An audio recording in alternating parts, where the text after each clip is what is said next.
Bonjour tout le monde, bienvenue sur une nouvelle vidéo des lectures de Pipin. J'espère que vous allez bien. Alors j'ai un petit peu de retard au niveau du filmage des vidéos, donc on rattrape ça tout de suite en vous faisant le bilan lecture de tout ce que j'ai lu en décembre. Alors d'habitude c'est vrai que je fais une vidéo pour les SP, une vidéo pour le Plib, une vidéo pour le reste entre guillemets de ce que j'ai lu. Je pense que là non, il va y avoir tout dans cette vidéo. Donc vous aurez les lectures dites normales, donc pour moi, passion, dans le cadre du Cold Winter Challenge, ou juste comme ça, une lecture que j'avais envie de découvrir, les SP, et les lectures que j'ai fait pour le Plib également. Comme ça, vous aurez un petit condensé de tout ce que j'ai lu durant le mois de décembre. Mois de décembre qui a été excessivement chaotique. Je suis pas sûre d'avoir lu autant que ce que je voudrais. Beaucoup de graphiques, quelques romans, mais je vais vous présenter ça tout de suite pour pas que cette vidéo dure 8000 ans. Alors on commence avec les BD, je vais vous mettre tous sur le côté parce que j'ai quasiment tout rendu à la médiathèque ou je les ai en version dématérialisée. Donc la première, c'est une BD qui s'appelle Urbex, je vous la mets juste ici en couverture. Et vous l'avez certainement vu dans une vidéo précédente dans le top flop pour l'année 2022, et il fait partie des flops parce que je n'ai pas aimé du tout.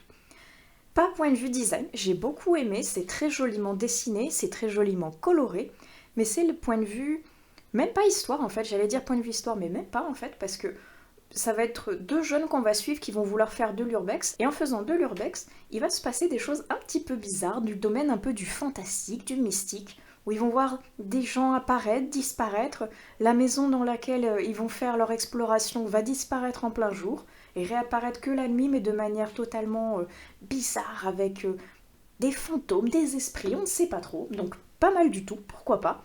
C'est un tome 1 qui est assez introductif, donc on apprend quelques trucs, mais guère plus. Je ne sais pas ce que va donner le tome 2, parce que j'ai pas trop apprécié le premier tome. Et donc je ne l'ai pas apprécié, mais c'est point de vue de la vision que donne l'auteur de l'urbex. Je ne pense pas que cet auteur fasse ni connaisse l'urbex pour pouvoir l'afficher comme ça, malheureusement, parce que c'est pas ça du tout. Alors oui, on explore, je dis on, les urbexeurs, parce que je pratique autant que j'aime regarder. Donc oui, on va à l'intérieur de bâtiments abandonnés. Oui, on va faire de l'exploration un petit peu dangereuse, comme ça, un petit peu touchy, parce que je vous rappelle quand même que l'urbex, c'est interdit. De base, si une propriété est abandonnée, ça ne veut pas dire qu'elle n'est plus à personne, elle appartient à quelqu'un. Donc, si vous vous faites prendre, c'est quand même un petit peu une violation de domicile. Donc, violation de propriété privée, ça peut aller chercher loin suivant si le propriétaire porte plainte quand même. Donc, c'est à prendre avec des pincettes, avec beaucoup de prévoyance, et surtout, le maître mot en fait de l'urbexeur, c'est quand on rentre si on peut. On ne casse rien, on ne touche à rien, on ne déplace rien, à la rigueur pour faire une photo style mise en scène, mais c'est tout. On repart comme on est arrivé, c'est-à-dire les mains vides, en laissant uniquement des traces de pas sur le sol poussiéreux. C'est tout.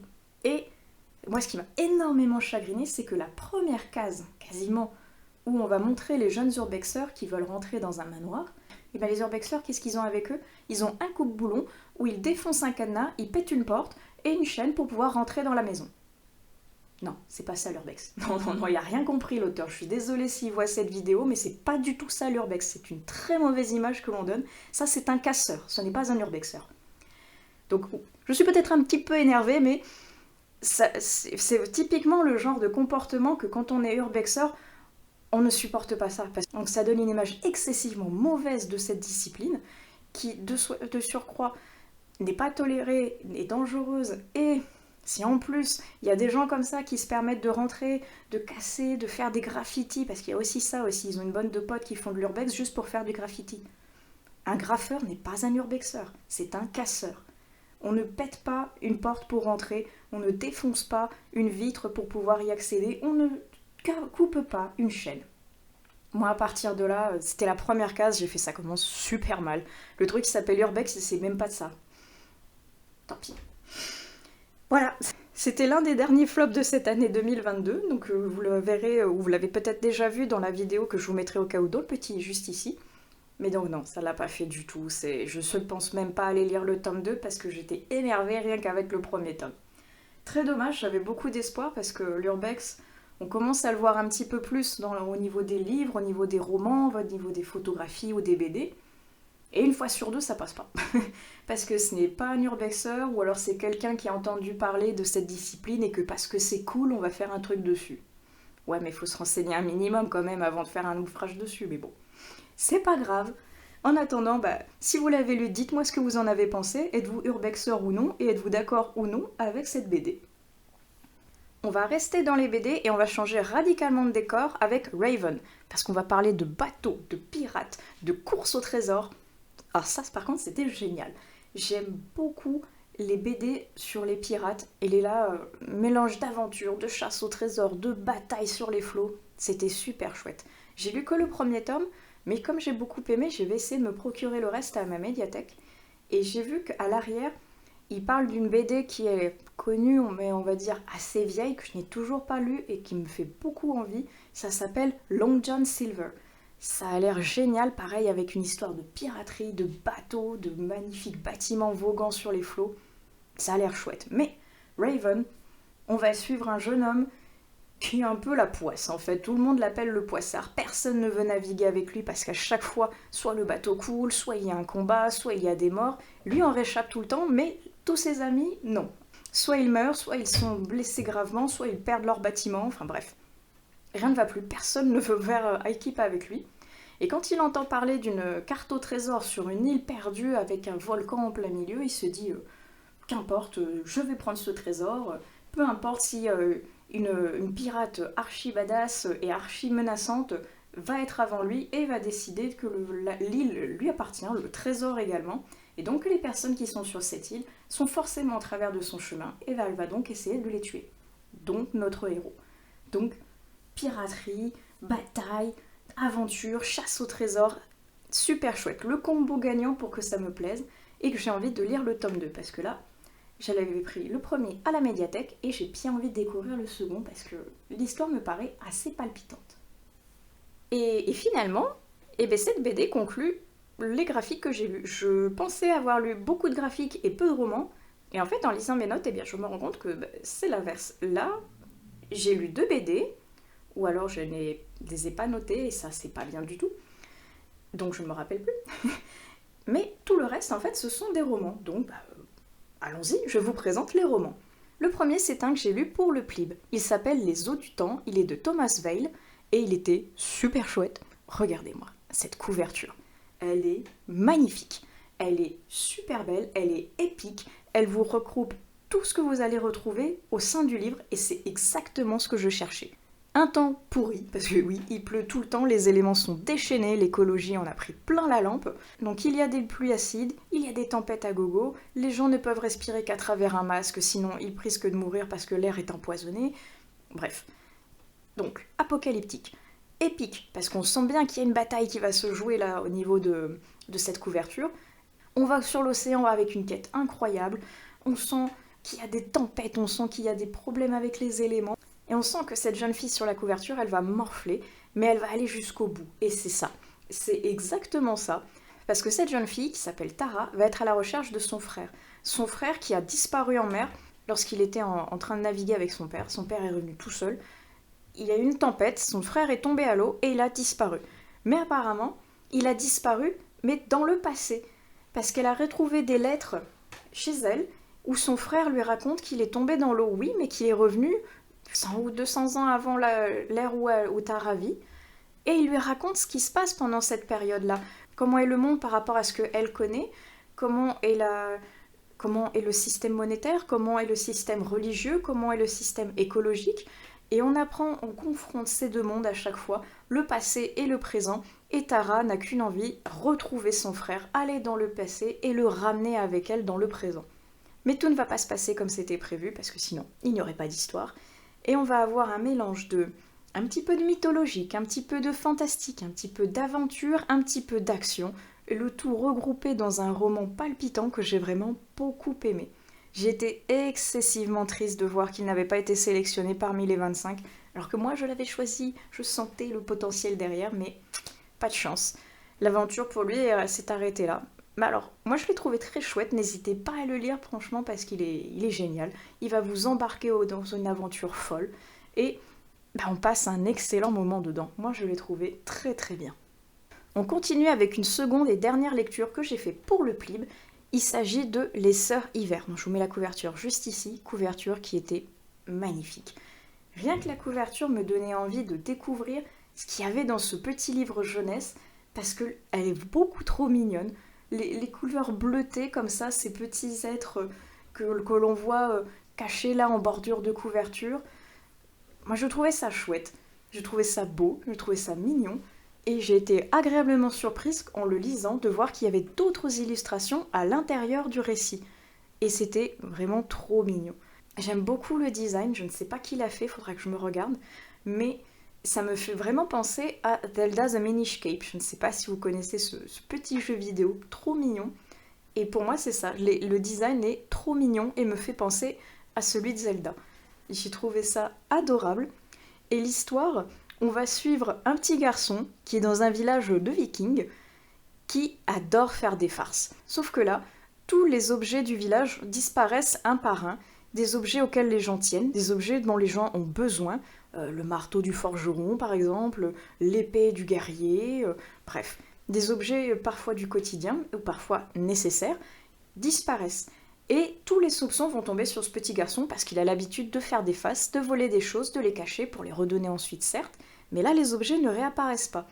Alors il veut prouver que ce n'est pas lui, il veut prouver que ce sont des trolls qui ont fait ça, mais il a peur, ça reste un petit garçon, il n'a pas envie d'aller s'aventurer là-bas. Donc son oncle va se porter volontaire pour aller défier les trolls, leur récupérer les objets et les ramener au village.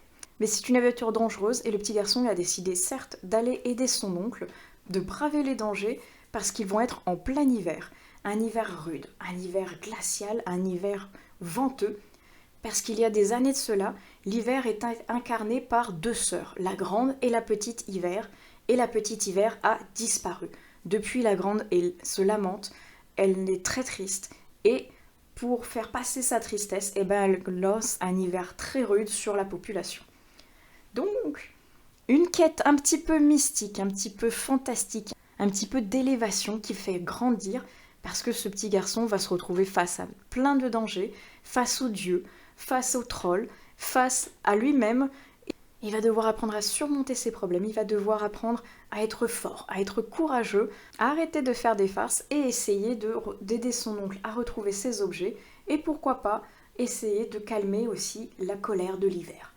Très mignon, avec un panthéon nordique très intéressant, j'ai beaucoup aimé retrouver les Freya, retrouver les Loki, retrouver les Odin et tout le folklore avec les petits trolls et tout qu'il y a dans les mythes nordiques, c'était très mignon. Et il y a aussi beaucoup d'inclusivité, parce que l'oncle du petit garçon est en fait une femme qui se sentait homme, donc elle a demandé l'aide de l'image du village pour se transformer entre guillemets en homme et être plus proche de ce qu'elle sent être au fond de son cœur. Il y a également les trolls qui ont un pronom neutre, ils s'appellent Ul, si je ne me trompe pas, Ul au singulier et Uls au pluriel, parce que le Ul n'est ni masculin ni féminin. Il est neutre, donc il englobe tout. Donc il y a pas mal d'inclusivité de ce point de vue-là. Il y a ce petit garçon qui est parfois très triste, au seuil de la déprime, mais qui ne comprend pas ce que c'est. Donc il y a aussi cet aspect de la santé mentale qui est abordé de manière très douce, très abordable. Et donc tout ça, ce mélange de l'histoire, ce mélange des thèmes abordés, ce mélange des illustrations et de la jolie couverture, ce mélange des mythes, j'ai beaucoup aimé. J'ai trouvé ça très beau, très mignon. En plus, par chance, il a été sélectionné parmi les 25 du Plib, donc j'ai envie qu'il aille plus loin. Maintenant, il n'y en aura plus que 5 à choisir, donc j'espère qu'il fera partie des 5 parce que je l'ai trouvé adorable, très très mignon, une excellente lecture qui était parfaite pour la période de Noël quand je l'ai lu. On passe maintenant au SP. J'en ai terminé avec les lectures du Plib, et maintenant toutes les lectures que j'ai faites, c'était des services de presse. Le premier, c'est Exécution de Pascal Marmé. On retourne là dans mon thème de cœur, policier, thriller, j'aime beaucoup tout ça. Vous le savez si vous me suivez depuis longtemps. Et si vous ne le savez pas, je suis une grande amatrice de thriller. Et dans Exécution, on va suivre une enquête du 36 quai des Orfèvres, avec le commandant Chanel qui va se retrouver confronté à une enquête, mais qu'il n'a jamais vue. Un avocat a été assassiné et ils n'ont aucun indice, rien. Ils vont devoir faire une enquête qui va être compliquée, et pour ça, il va être aidé, entre gros guillemets, parce qu'en fait, C'est une nouvelle qui a une intelligence hors du commun, mais qui lui a été mise dans les pattes. Il ne voulait pas la récupérer, on l'a obligé, la hiérarchie l'a obligé à récupérer cette jeune fille, donc il n'a pas pu dire non. Donc il doit se la coltiner pendant toute son enquête. Mais il va se rendre compte que finalement cette jeune fille, heureusement qu'elle est là, heureusement que son intelligence va les aider parce que l'enquête va réussir à bien progresser avec elle. Et moi j'ai trouvé ça génial. J'adore le commandant Chanel. Il est bougon, il est bourru, mais il est passionné par son métier, il est passionné par ce qu'il fait, et on le sent à travers la plume de l'auteur. On sent qu'il est à fond dedans, qu'il vit son métier, qu'il le ressent, qu'il vit pour cette enquête, qu'il vit pour son métier de flic. Il adore ça, et l'auteur nous le fait vivre à travers la plume, il nous fait ressentir presque comme si on était nous, l'enquêteur principal de cette histoire. Et c'était super chouette. J'ai beaucoup aimé également la jeune fille et son système de déduction qui était très intéressant à connaître. Ce n'est pas la première enquête du commandant Chanel, mais maintenant, j'avoue que j'ai bien envie d'aller lire les autres. Pas besoin d'avoir lu les précédents d'ailleurs. Cette enquête peut se prendre totalement à part, on comprend bien l'histoire, les relations entre les personnages également, aucun souci. Mais maintenant, j'ai bien envie d'aller découvrir les autres aventures du commandant Chanel parce que celle-ci, je l'ai adorée. Nouvelle noire pour Nuit Blanche, c'est un recueil de nouvelles que je pensais au début autour uniquement du thriller et du policier, mais qui finalement s'est révélé beaucoup plus riche que ça. On va retrouver certes du policier et du thriller, mais on va avoir également des nouvelles très très courtes, contemporaines, post-apocalyptiques, un petit peu écologiques aussi parfois, bref, un panel comme ça de diversité qui était excessivement chouette. Il y en a que j'ai beaucoup plus aimé que d'autres, mais toujours on sent que la plume nous entraîne et que finalement on arrive à la fin et on se dit mince, c'est déjà la fin. Donc c'est bien joué parce que les nouvelles, il faut réussir à happer le lecteur dès le début parce que c'est très court, donc en très peu de pages, il faut réussir à l'intriguer, à l'appâter et à le garder pour pas qu'il ne s'ennuie et qu'au final il se dise ah ouais ouais, bof. Là non, on n'a pas cet effet-là, on a plutôt un effet waouh, un effet d'arriver à la fin et de se dire mais ça aurait pu continuer, j'étais bien dedans, j'aurais bien voulu que la nouvelle finalement soit peut-être un roman ou soit quelque chose d'un peu plus long. C'était très sympa. Moi j'avais déjà beaucoup aimé la couverture et quand j'ai vu que c'était un recueil avec du policier et du thriller, évidemment que j'ai dit oui, évidemment que j'ai sauté dessus et j'ai bien fait parce que c'était très sympa. J'ai bien aimé la version post-apo qui était très bien écrite, bien pensée et tout ça me fait que, mine de rien, j'ai beaucoup aimé découvrir la plume de cet auteur que je ne connaissais pas et qui arrive avec brio à nous embarquer dans chacune de ses nouvelles. Il y a des moments sur certaines nouvelles, je voyais vers où il voulait nous emporter et d'autres absolument pas, où la fin m'a surprise, où la fin m'a épatée, où la fin m'a également enchantée. Donc c'était très très sympa. Je vous le recommande également parce que une belle découverte et en plus comme ce sont des petites nouvelles, ça se lit très vite, ça se lit sans problème. Donc qu'attendez-vous, craquez, il est génial.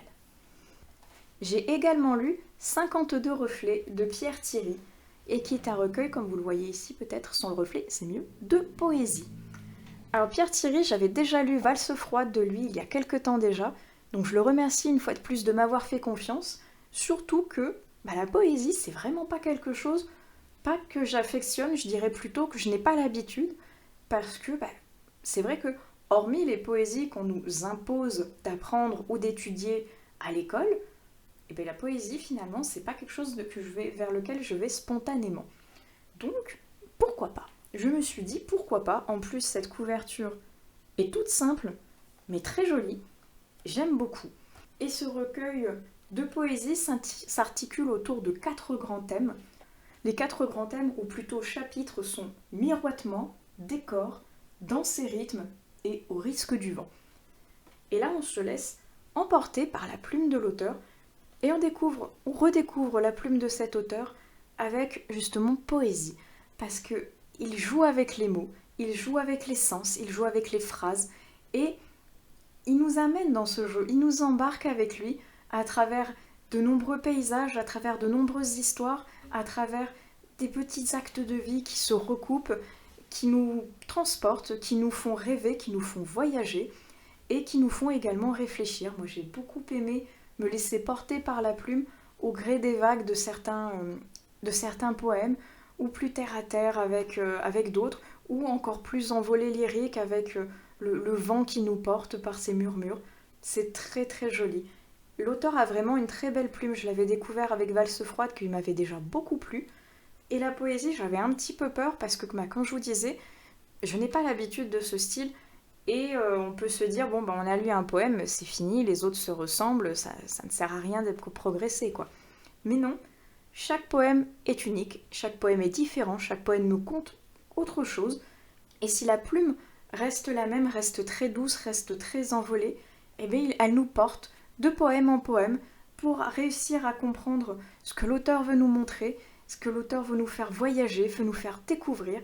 Et moi, j'ai trouvé que c'était un très joli voyage, justement, très beau, très poétique, avec une plume d'une douceur incroyable. Et je vous invite, si ça vous intéresse, à vous procurer donc ce petit recueil de poèmes qui est très mignon, qui est très court, et qui est aussi à prix tout doux, parce qu'il n'est qu'à 10 €. Donc franchement, ne vous privez pas, il est très sympa. Et si jamais vous voulez une critique un petit peu plus longue, je vous invite à vous rendre sur mon blog, où je lui ai dédié carrément une chronique entière. Et le dernier aspect que je vais vous présenter, je me suis rendu compte qu'il y a un autre livre dont je ne vous ai pas parlé, mais qui n'était pas un SP, qui était un livre juste plaisir. Donc le SP, le tout dernier, c'est Amnésie criminelle. Et là, je pense, on ne veut pas dire que je suis dans un coup de cœur parce que je vais vous expliquer un peu pourquoi, mais le thème est très dur. Mais on était vraiment à ça, parce qu'il était vraiment génial. On est dans un thriller qui est très noir, qui est très dur de par les sujets abordés. Et je vais d'ailleurs commencer par vous prévenir avec les trigger warnings, parce que c'est un livre qui est très dur à lire, point de vue émotionnel. On va parler de problèmes pour concevoir des enfants. On va parler également de viol, on va parler de torture, on va parler de maladie.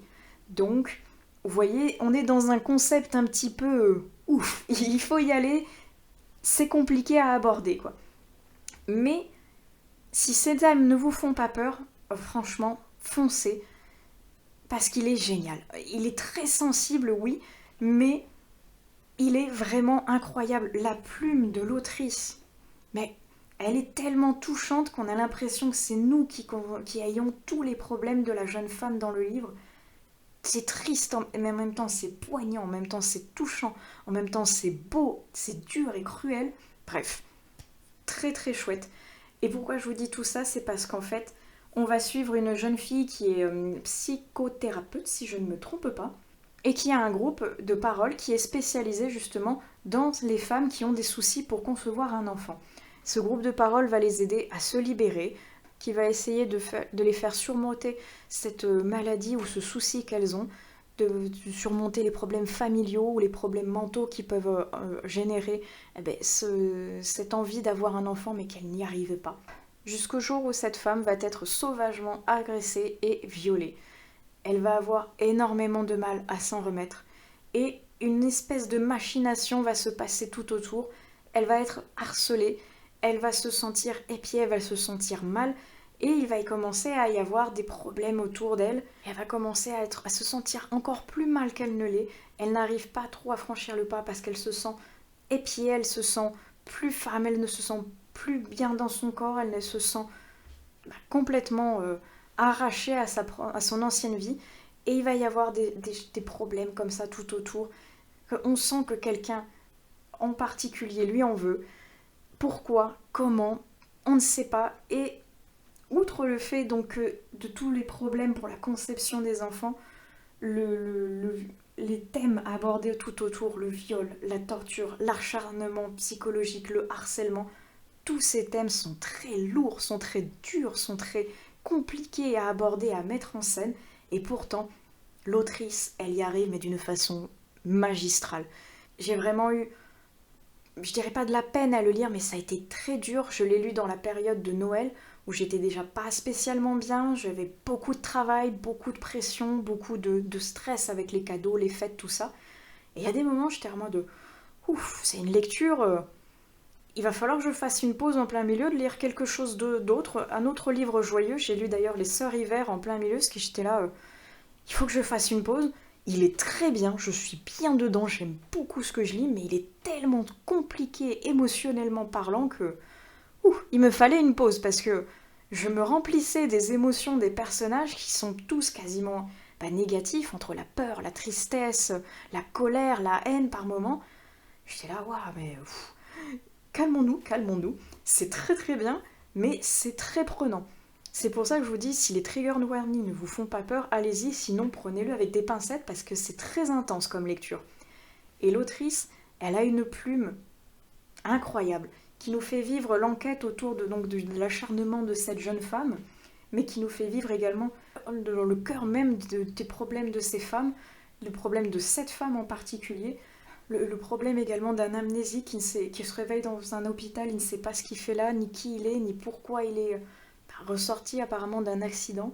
On va avoir le cheminement de reconstruction de ces deux personnages, lui amnésique, brisé de toutes parts à cause de cet accident, et elle, brisée de toutes parts, mais notamment intérieurement parlant, à cause de cette agression, à cause de son métier qui la rapproche une fois de plus de cette agression et de son problème de concevoir un enfant, avec des hauts, avec des bas, avec une lutte constante à chaque fois pour essayer d'aller mieux, pour essayer de comprendre, pour essayer d'aller de l'avant. C'était vraiment génial, une lecture puissante, une lecture haletante, une lecture vraiment prenante, mais qui justement qui vous prend aux tripes, qui était très très chouette. Et j'ai complètement oublié même de le mettre dans ma série des top flops parce que franchement il était dans les tops, il était incroyablement bien. Passez outre ces triggers si vous y arrivez parce que franchement c'est une lecture qui vaut vraiment le coup. Et la dernière lecture que je vais vous présenter maintenant, c'est une lecture que j'ai lue donc pour moi dans le cadre du Cold Winter Challenge qui s'appelle Des nuits de sang et d'étoiles. Et ça faisait un petit bout de temps que j'avais envie de le lire celui-ci depuis que j'avais vu Margot Liseuse en parler, en bien, en quelque chose d'intriguant, quelque chose qui me donnait envie d'aller le découvrir, parce qu'on est une fois de plus dans un pays nordique, avec tout ce folklore là justement qui va revenir, et j'aime beaucoup le folklore nordique. Et dans cette histoire, il y a des aurores boréales. Les aurores boréales, lorsqu'elles sont vertes, tout va bien, mais lorsqu'elles deviennent rouges, ça veut dire qu'un grand malheur va s'abattre sur l'île. Eosa est une jeune femme qui voit ces lumières rouges arriver, et elle se rappelle que 17 ou 18 ans plus tôt, je ne sais plus, ces lumières rouges sont déjà apparues dans le ciel et une énorme peste est venue littéralement balayer la population de l'île, dont sa mère. Donc quand elle voit les nouvelles lumières rouges arriver, elle n'a qu'une envie, c'est de se lancer à l'assaut des montagnes pour aller sauver son peuple et demander l'aide à la déesse, de venir les aider, d'empêcher cette lumière rouge d'apparaître et que le malheur ne s'abatte pas sur l'île. Mais pour aller dans ces montagnes, ça va être un chemin périlleux. Et en plus de ces fameuses lueurs rouges qui annoncent le malheur, il y a un autre problème qui va arriver derrière, une guerre sournoise qui arrive avec d'autres protagonistes qui veulent décimer cette population. Donc, entre la guerre et la peste, il va falloir vraiment qu'elle réussisse à sauver son peuple et elle demandait l'aide de la déesse pour ça. C'était très chouette. Un beau voyage initiatique, empli d'action, empli d'aventure, empli de magie, empli de folklore. J'ai beaucoup aimé cette lecture.